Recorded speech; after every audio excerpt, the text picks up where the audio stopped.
the fastest growing talk show podcast in America. Welcome to the Jay and Brian Show. Welcome to the Jay and Brian Show. I'm Jay. I'm Brian. And today we have a special guest and a good friend of ours, Tony Rodarte. And he is the founder and executive director of Compassion Alliance. Tony, welcome to the show. Thank you. Welcome, excited Tony. to be here. Awesome to have you. Yeah, thank you. So we're excited. We're going to try to find out some more information about what the mission is of Compassion Alliance. Yep. So what we've been told is that the Compassion Alliance is one of the premier counseling centers for first responders and police officers going through troubles.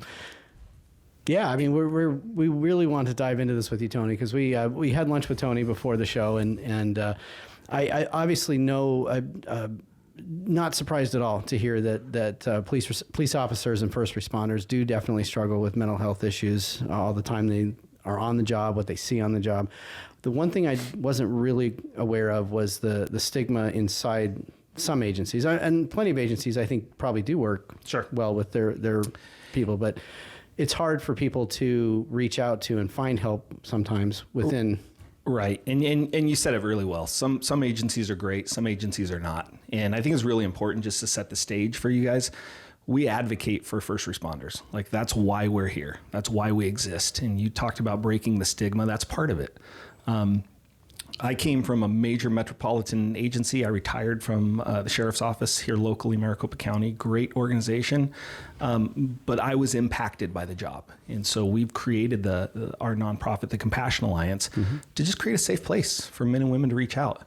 And it doesn't stop. Those requests don't stop. And we'll get into that. We'll talk as we visit a little bit about my story and kind of what we're doing. But the theme of what we do is we advocate for those first responders. We are the ones that are going to stand up and defend them and support them and encourage them to break that stigma and just get some help.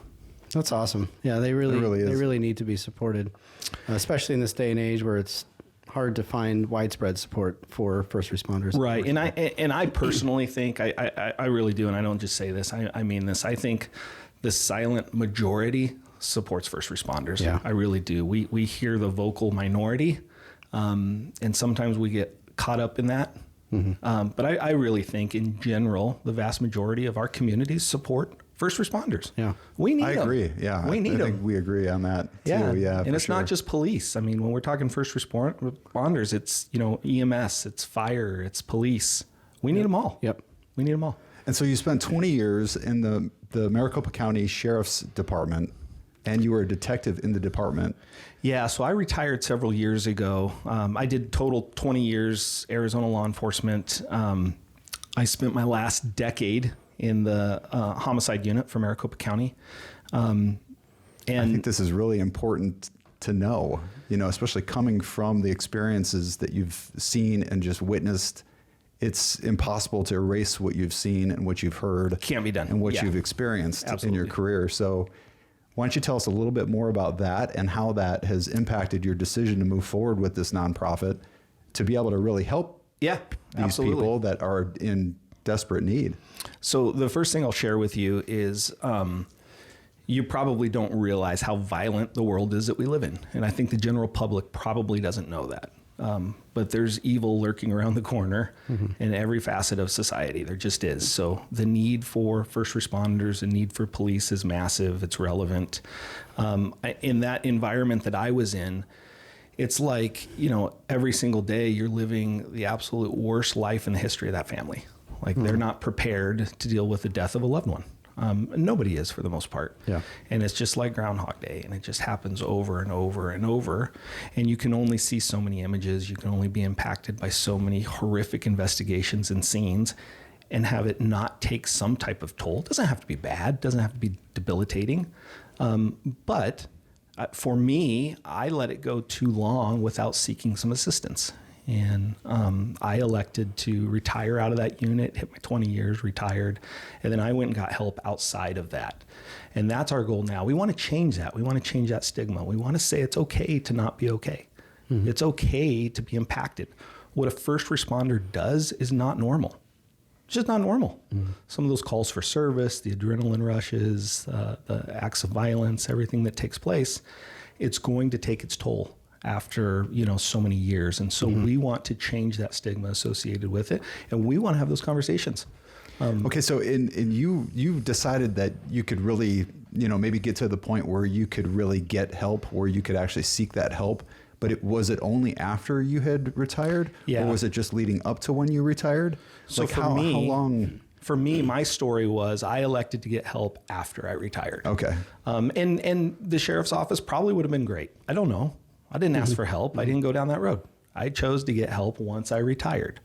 So have you found, is there an age or is there a time in service that you would notice maybe after a certain time, like 5-6 years, like these people need help way earlier on than 20 years then? Yeah. So it's hard to say these people because everybody's different. Okay. And I'll stand before you today and tell you not every first responder needs help. There's some that are fantastic, but there's a lot that do. And there's a lot that aren't willing to get help because they just haven't found what they feel comfortable in, that safe space. So that's what we're trying to create. For my story, I had an amazing supportive wife who was saying, we probably need to talk to somebody. When I went into the specialized unit, I had my wife's support, and then we would do check-ins annually every year. My kids were young when I went into this unit. As they got older, it would be a family check-in, and the family was supportive. I would only do it with their blessing. But once we got towards the end of it, I knew I had an exit plan at 20. I knew I was leaving on a specific date. I knew probably with a couple years to go, I probably needed to talk to somebody, probably needed to get some stuff off my chest.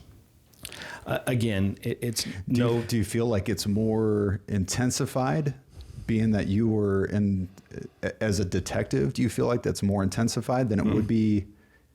No, even you got some patrol guys that are working in this community right now that have seen horrific things that will make your toenails peel. And you have no idea.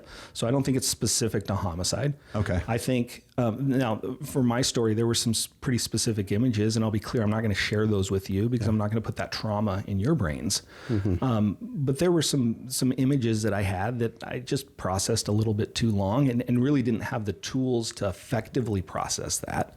When I went through the police academy years ago, they didn't give us the tools to process what we're going to see. They gave us the tools to stay alive. But they didn't give us the tools to process what we were going to see. So for me, it was a little different. I'm kind of that old school mentality, but there's a lot of police officers like me that were kind of came up through those ranks, really not talking about your emotions. You're being paid to solve crimes, not complain, go take care of business, stay alive. Don't make the agency look bad. Just do what's honorable and right. So that's why it was hard for you to find that help before you left? Yeah, for me, it was difficult for me. I just didn't know of a safe place where I could comfortably ask for help. Okay. And my wife was encouraging me, saying, let's talk to somebody. It's okay. And I was just too stubborn. Sometimes you're too close to the forest to see the trees. I just wasn't willing to. I wanted to get my retirement, wanted to hit my pension and then go get help. And that's exactly what I did. I hit my retirement. I went and got some help. And it was a game changer. So what are some things that you would say were, how is it affecting you, or how is it affecting your relationships outside of work? It was affecting my sleep. My sleep pattern sucked. I wasn't getting a good, appropriate sleep. My moods, just kind of in the dumps. Wasn't super happy. Wasn't real outgoing. Didn't want to do a bunch of social stuff. Kind of wanted to be isolated, do my own thing. And again, for me, they were pretty minor in the big picture thing. There's men and women that are much worse off. They start getting into some bad habits and some just going down a rabbit hole that's pretty dangerous. I didn't have any of that stuff. I knew that I was fixable. I knew that I wasn't broken. My story is I was a little bent. I was tweaked. I needed a little bit of help. I got that help, got straightened out, and I'm good to go. It's really important for your first responders that are listening to this, contrary to what they're telling themselves or the environment that they're in, they're not broken. They're fixable. And that was part of my story that first responders need to hear. I thought I was so bent. Thanks for saying that, Tony. Yeah. Thanks for saying it. No, I think it's important. I thought for a short while that I was so bent, I wasn't sure if I'd be able to be fixed or straightened out. But I was. I totally was. And it really wasn't that difficult when you find the right people. There are therapists out there that work specifically with first responders. And I thought part of my challenge was, like, I don't want to talk, and I shared that with you. I'm not going to share details with you because there are things that I've experienced, and I would put those images in your head, and I promise you they wouldn't come out of your head. That's not fair to your families. That's not fair to you guys. But I also put those barriers up when I went and got help and talked to somebody, because I'm like, can I really be open and honest? And what I learned is these therapists, they have mentors. They have the tools to process what we're going to talk about and hear about. It does not impact them like it does us. And we have to lean into that. We have to trust this process and know that there's some therapists out there that care deeply about first responders and have the tools to help. I was lucky enough to find one of them, and it's a game changer. We've built relationships through the Compassion Alliance with other trauma therapists that we use for other men and women. And they remind me regularly that they are our first responders. They do have the tools to handle this. I'm not going to derail them. I'm not going to break them. I'm not going to traumatize them. They have all the necessary tools. The men and women listening to this, they need to know that. They need to know that there are certain people that they can talk openly about, and they're going to be okay. And that's a pretty liberating feeling in and of itself, to be able to get some of this stuff off my chest with the right people. Wasn't willing to do it with my wife. Wasn't willing to do it with family that I cared deeply about. Again, I didn't want to bend them. I didn't want to damage them. I just wanted to kind of keep this inside, go get some help, and call it good. But I want your audience to know they don't need to retire. They don't need to wait till they hit 20 years to go talk to somebody. It's okay. It's totally okay. And I'm going to say till I'm blue in the face, it's okay to not be okay too. It really is. There is hope out there, and there are people that care deeply about them. So it sounds like your journey to finding help and finding mental health assistance is obviously that's what led you to found the Compliance Alliance. So I'm wondering if was there a particular catalyst that made you decide one day that I need to start this to help a lot of other people? Yeah, absolutely. So my career was my catalyst. When I was at the darkest place and I didn't know of a safe place or a way to reach out for help, that's what started this. So we've created that.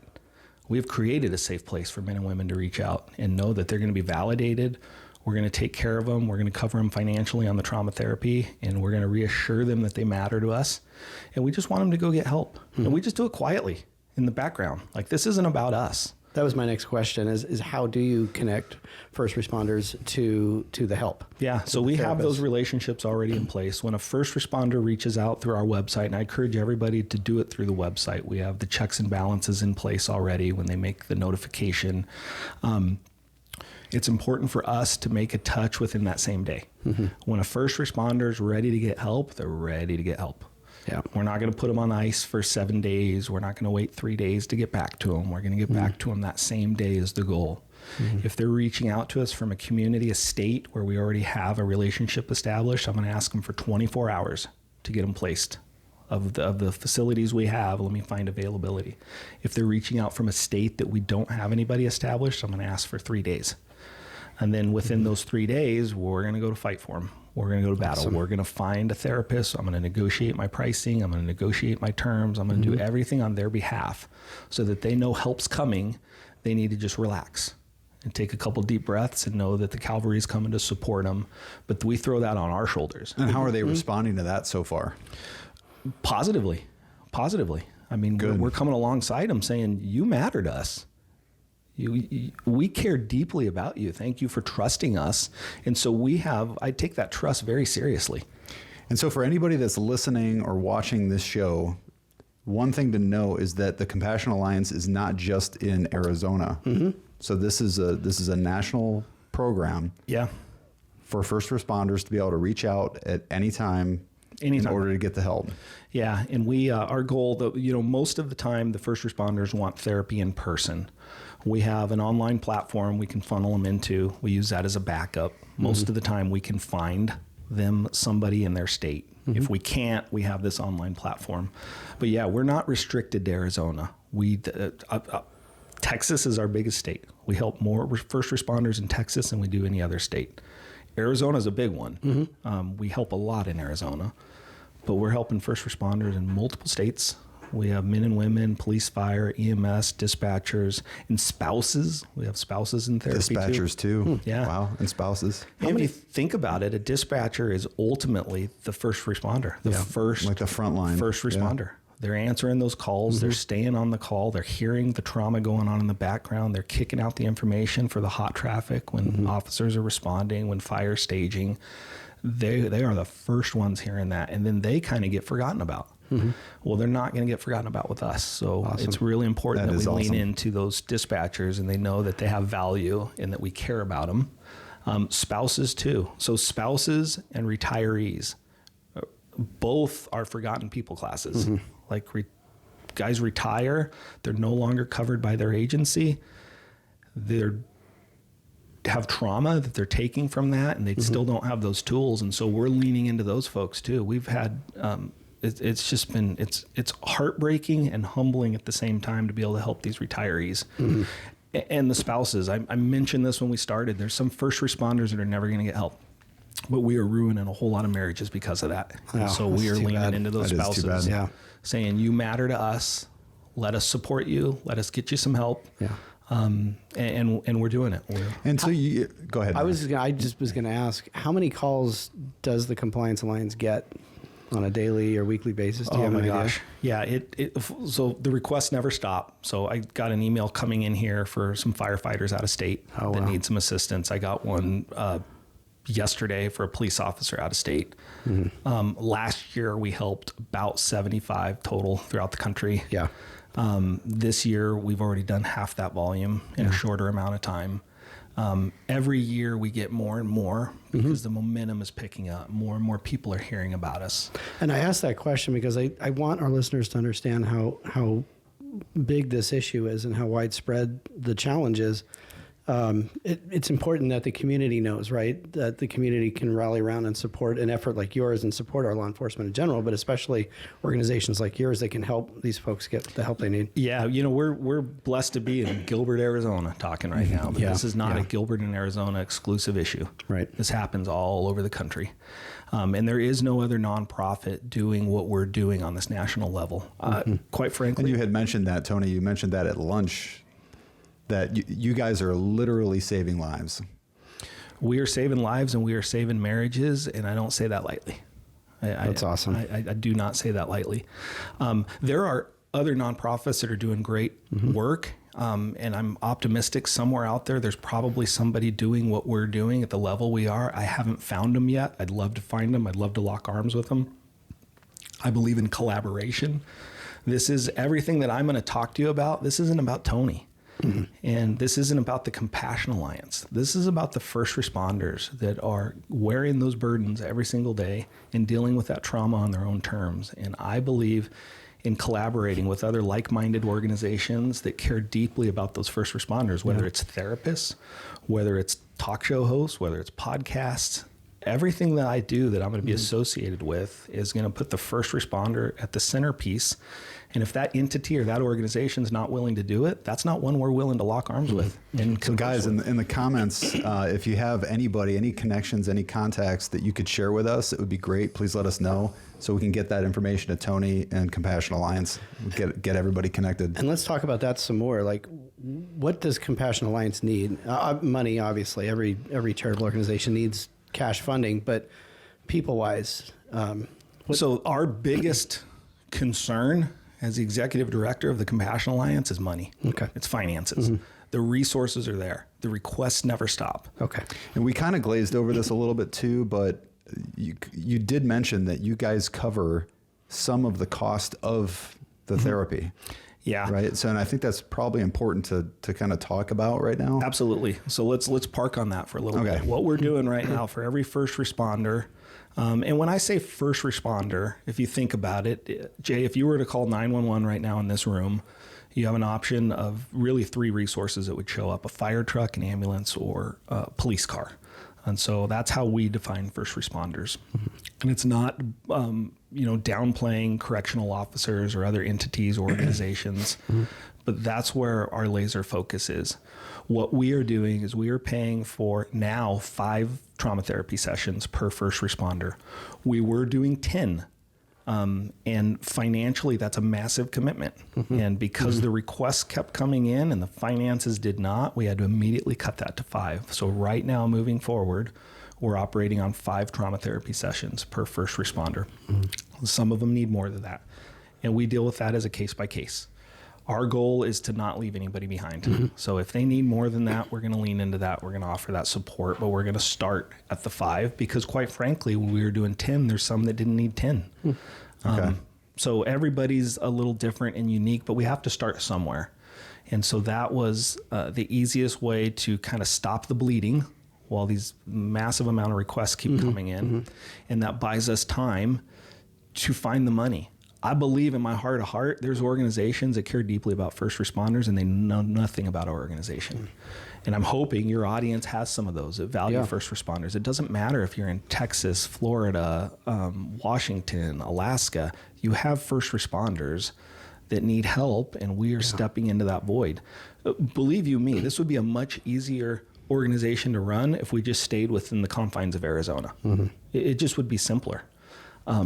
But the need is greater than Arizona. And until I can find another organization that's doing what we're doing, I'm not going to say no. We're going to continue to offer help and support as long as there's money in the bank. And so how can people donate to Compliance Alliance? Compassion Alliance. I'm sorry, Compassion Alliance. Compliance Alliance sounds a little taxy or something. It sounds like the mortgage. It's like the mortgage. Yeah, absolutely. Compliance Alliance. How do people donate? Our website is a one-stop shop. So anybody can just go to our website. It's compassion-alliance.org. Okay. You can donate right there. You can request services right there. You can see what we offer right there. So I funnel everybody there, but we can process It's compassion-alliance.org. And we'll have this link down in the description for sure. We'll put that out everywhere. Can people donate on a subscription like a monthly basis? Yeah, absolutely. Automatically? Yep. Okay. Yeah, you can do one-time donations. You can do reoccurring monthly donations. Okay. You can do whatever you want. Whatever your heart desires. Our goal is that you go to that website and it has all the answers that you need. And I'll be honest with you, if that website doesn't, reach out to us through our Contact Us. We're going to get back to you. Yeah. Chances are great it's going to be me. Yeah. We're going to follow up with you. We're going to see what you need, how we can help, where your interest is, what the needs are of your community, and whatever we need to do. Again, I started this and I'm going to finish it when we stop this afternoon. All that matters to us is the first responders and changing that stigma and making sure they know that this is a safe place and they're going to be fine and we're going to support them. And if I got to get browbeat in the process, if I got to get uncomfortable asking for money, I'm going to do it on behalf of those first responders that need some help. And we're going to help ask for you. We will. This is a very important cause, and we would invite all of our listeners to check out your website for sure and consider donating. It's a really worthy cause. Yeah, I appreciate that. Thank you. Yeah. How are you doing today? Like, how are you doing now? I mean, you've busy. Okay. Busy. In retirement, I own a business. We have some other things going on. I'm just as busy, but it's a different kind of stress. Okay. I just had this conversation with a friend who's still in law enforcement just 2 days ago at lunch. I don't miss that type of stress. So talk about the transition. So coming out of law enforcement into a business life now. Well, the transition was weird because, first responder was all I've known up until the point when I retired. I'd never... Everything is black and white. Yeah, totally. 100% black and white. Like there was no gray in my life. There was right and wrong. There was black and white. That's not great for a marriage. That's great. That's an easy way to stay alive as a police officer. But that can be detrimental to a marriage and quite frankly, even raising your kids. My transition was just different. Like before I became a police officer, I worked for an ambulance company. So I've always been a first responder. That's all I knew. I never had a job where I got like a bonus check or anything like that. I'd get a handshake and a pat on the back and say, stay alive, make us proud.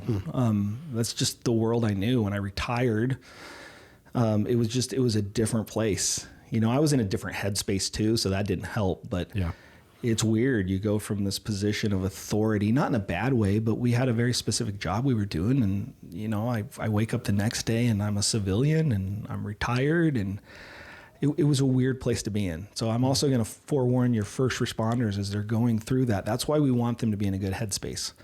I wasn't in a great headspace when I retired. I knew I needed help at that point, and it made my decision very abrupt to retire, things like that. I don't regret any of that. That's part of my story. How I retired, I chose to just kind of go out nice and quietly the way I came in. No fanfare. Nobody knew who I was when I got hired. I just elected to leave that same way. No emails, no party at the office. Just move on quietly, out right off into the sunset. In hindsight, I don't know if that was the best for my family or, quite frankly, even for me. So I want your first responders to just be cognizant of that as they retire. I want them to retire on their own terms. I want them to retire in a good place. Like I take honor in the fact that I got a 20-year pension. I worked my tail off to get that. I want these men and women that are, staring down that barrel of retirement to just know what that looks like. It's a little different, and that's okay. But just put yourself in a position, ask questions. If there's folks, and I've had this happen with other first responders that reach out to me. Reach out to me. We'll go grab a coffee. We'll talk about it. I'll tell you what to expect. Be prepared for it. Nobody had that conversation with me. I didn't really know what to expect. And again, that wasn't a bad thing. Guys retire, men and women retire all the time. For me, it was just a little more exemplified because I wasn't in a great headspace. Had I been in a better headspace, easy peasy. Yep. So like excitement, you weren't super excited about it, or was it more like it's like you're counting the days? Counting the seconds, counting the minutes. Okay. I needed to go. I needed to go get help. I needed to get better. Like my family is my life. Like they matter the most to me. As a police officer, I did a lot of compartmentalizing. So I would leave work. We were on call all the time, and I knew as a phone call from being on call or going into work for 100 hours on a homicide investigation, it can be literally days. And so I had to compartmentalize and leave work at work as best I could, because it was really important for me to be a good husband and a good dad as best I could. So you would never hear me talking about cop work. I just didn't do it. Didn't have any police officer friends. Didn't run in that circle. Like I enjoyed what I did professionally, and I felt like I was called to be a homicide cop. I felt like I was really good at it, but I didn't love it. I love my family. I had to have that separation, because I think when those barriers get crossed, guys That's get in pretty trouble. cool that you actually acknowledged that, though, that you recognized it, but that you acknowledged it and you're able to separate it like that. I had to. If I did not separate it, I would have been a statistic much quicker. Like, Well, I think there's a lot of people now just these days, and not just police work, but that it's just work is life. Work is life, and everything is blended together, and it's not. I don't think it's good for anybody. It's not good for us. Yeah, I was going to say, and that's not even specific to law enforcement. Like your jobs, that's not good. You need to be able to separate that. We already know that. Yeah. We've got protocol at my house. Yes. Yep. Yeah. No cell phones at the table. It's like we check the phone in at a certain spot when I come in. Try to leave it there. It's so funny. My kids are adults now, but the same way, like dinner was important to me. Like that's our time as a family. So if somebody came to the door and they rang the doorbell, sorry, we're not getting it. This is the time I have with our family. We didn't have cell phones at the table. If the phone rang, sorry, leave a message. We'll get back to you. I think that's pretty foreign for the most part, but it wasn't foreign with us. We still operate like that. Like, we do too. Yeah. We have a strict no phone at the table policy. Totally okay with it. Yep. You go out to a restaurant, you go anywhere else, and you see everybody buried in their phones, and it's just like, holy cow. Absolutely not. Yeah. They're missing out. They're missing out on each other. They are. That's what it is. What kills me is because it can wait. That's the reality of it. Is it really can wait. 100%. You go out there and you see like a couple on a date, two of them. Oh, I know. Buried in their phone. Yep. We did a talk about squirrel. We went to a Bruno Mars concert in Vegas last year, and they took your phones away. Nice. Couldn't have the phones in the video. Oh, that's interesting. Yeah. It was fantastic. Like you had to check it in? Had to check it in. Wow. If you want to go into that show, you're not taking a phone with you. They put them in bags or locked up. You have the key. Wow. It was awesome. Awesome to be without a phone for 3 hours. That's pretty cool. Oh, wow. I digress. Imagine that. I digress. Imagine that. Could you imagine? Yeah. I don't know if I could. You ought to try it. We should. It does. I think we're best at that, like when we're on the beach in Mexico kind of thing, because it's just like, who are you going to talk to? You're on the beach in the sand. It's like, well, it's not who you're going to talk to when you're on the beach in the sand. Your phone still works. You still get data. You still get on the internet. You still check your email. But we leave it in the room. So it's like, it's just not even there. Yeah. It's good. It's perfect. Yeah, we're going camping this weekend, and we established a rule with our kids that when we get there, the daylight hours, you're not allowed to be on an electronic. You can, Nice. and you got to be outside the trailer. You've got to be out exploring the world, and no electronics. Yeah, good during for the you daylight hours. That's awesome. Good yeah, for you and so far it's been pretty cool. I mean, they fight it sometimes, but and we got to be push back on super their kids. careful with this topic too, because we could talk about cell phones for the next 2 hours. Oh, We geez. probably and could. what it's doing and the impact on families Yeah. and us and the Yeah. addictions. Holy cow. Yeah, that's a whole nother issue. Yeah. Oh my gosh. Holy cow. So we probably need to reel it back in. Yeah. Passion Alliance. Here we go. Reel it back in. Yeah. One of the things I wanted to share with you too. So everything that we do when I talk about advocating for first responders, we use this platform and we'll continue to use this platform. So one of the things I do through this platform for businesses, organizations, is we'll go out and we'll do safety lectures. So we'll come in and we'll talk to businesses about everything from de-escalation to active shooter. How do we mitigate loss in a corporate environment? It's a very real concern with a lot of businesses. I do a lot of that, but I do that under the Compassion Alliance platform. So everything I do, we're going to talk. Cool. We're going to talk about that. As a matter of fact, next week I'm doing one for a local entity. I've done them for social workers, teachers, moms groups. All kinds do you of do the entities. schools too, or No, I don't get Okay. involved with schools. For the most part, schools are prepared for the most part. Okay. I mean, yeah, they do lockdown drills. yeah, and- they practice that. Even movie theaters. If you look at where we've had these incidents, churches, but you go to like your local restaurant, chances are great they don't know what to do in that type of environment. And so it gives us the opportunity to go into the community and talk about the Compassion Alliance.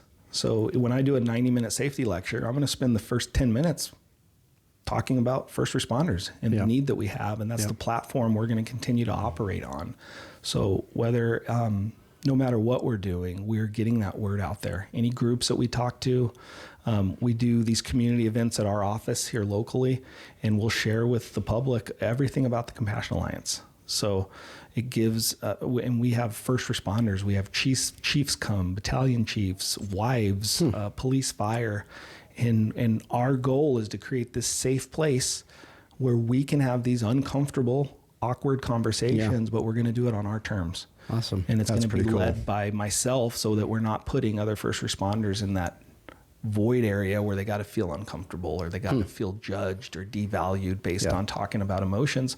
That's what I do. I'm lucky. I'm retired. I can have any conversation I want to have. So in general, I mean, do you feel like that was the overall sentiment, like in the police department or in the sheriff's department? Yeah, Was like so- if you talked about your feelings, you talked about your emotions.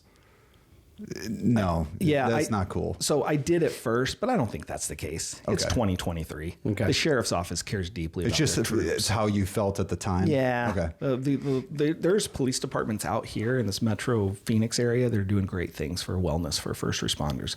And I'll tell you this, there are some agencies here in Arizona that are doing things very forward thinking than a lot of other agencies around the country. That's great to We're hear. dealing with law enforcement and fire all over the United States. And there are some that are still operating in very archaic stages back there where it's still old school, don't talk about it. But there's a lot more.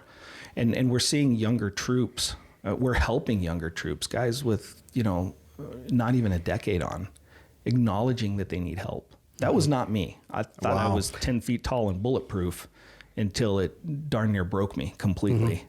So I'm optimistic that stigma is changing slowly. I like to think maybe in the modern day police academies, we're talking about mental health. I'm sure they are. I haven't been in a police academy since the mid 90s. So this is a question I have for you, Tony. And there's probably other listeners that might have the same question, but I know this is really primarily geared toward first responders, police, fire, dispatch, all of it. But what about the military?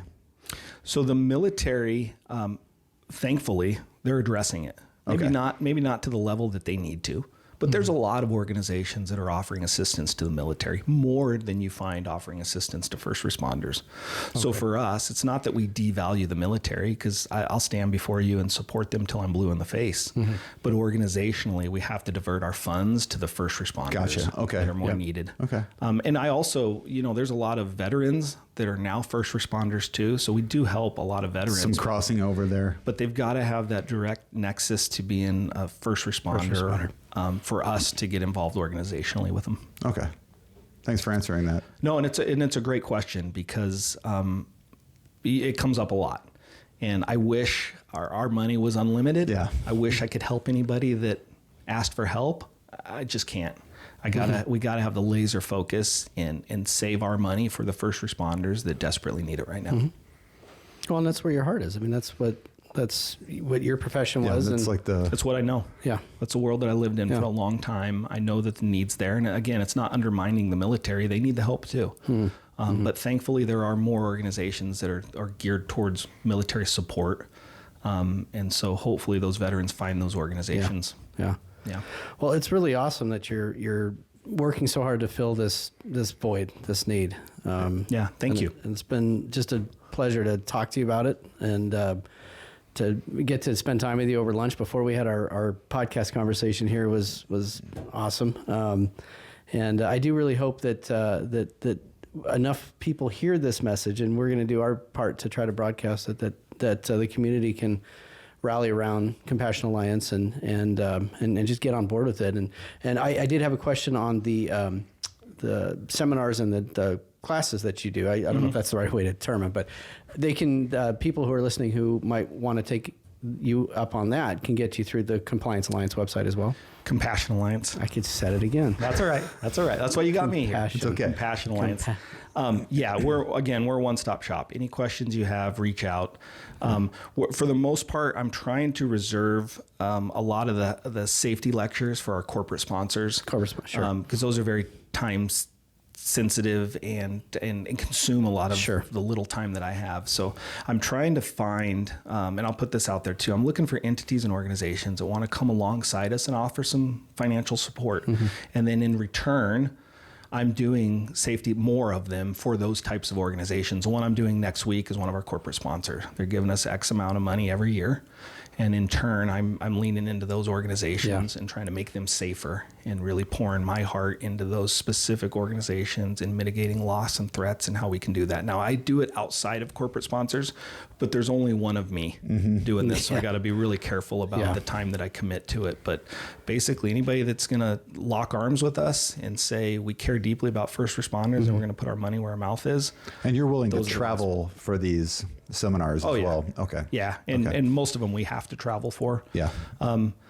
But again, I believe that there's organizations out there that want to support first responders. And I'm optimistic that somebody listening to this is going to hear that and know that there's a need in their community, in their state. I'm also going to tell you too, I started with collaboration and I'm going to end with it. I don't care where they get help. This isn't about the Compassion Alliance. I care that they get help. If there's an organization, if there's somebody they trust, if there's a route they want to go, I just want to advocate for them to make that leap and to go get some help. If it's just reaching out to me, and I'll give any first responder my cell phone, I'll have any conversation, I'm going to encourage them, just go get help. It doesn't have to be through us. If you have nowhere to go, well, we have those resources and we're going to help you. But if you have things in place, you have a safe place to go get some help and talk about it, I'm going to push you that way. Just go get the help. It doesn't matter where it is. It doesn't matter who it's with. It's not about us. It's about those first responders. Absolutely. That's so great. Well, I'm sure that you have to get to some of these messages that you were talking about. People are probably already reaching out to you in your pocket right now. I'd be willing to bet if I pulled out my email right now, there's probably something out there. It never stops. I just want to, before we end this, I want to make it crystal clear to your listening audience, the time is now for financial assistance and support. It's not a month from now. It's not 90 days from now. The need is real. I promise you, the first responders in your community need assistance, and we need that money to be able to offer these services. The reality is, if that money dries up, we cannot offer these services. And it's compassionalliance.org. You got it. Correct. You got it. I feel like we should just pause right there. You got it. Let that land. Compassion-alliance.org. Compassion alliance.org. See, I got all excited on compassion. I didn't even hear the rest of what you said. But it's compassion-alliance.org. Compassion. And Tony, it's been awesome to sit down with you and talk to you about this really, really important need in our community. To our listeners, we really, really appreciate you taking the time to listen to our episode today.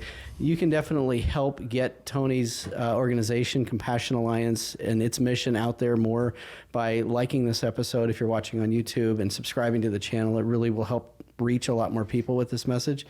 Thank you so much for being a loyal listener if you've made it this far in the conversation. Yes. And absolutely. We'll definitely catch you on a future episode. Tony, again, thanks so much for being with us. Tony, thank you again for being with us. Thank you both. We're glad to know you. It was clear from the moment we met, y'all care about first responders. Yeah, and as a retired first responder, thank you for your support. I appreciate that. Well, thank you for your service and time. Absolutely. Absolutely. Protecting everybody. So we really appreciate you. Thank you. Thank you, Tony. Thank you.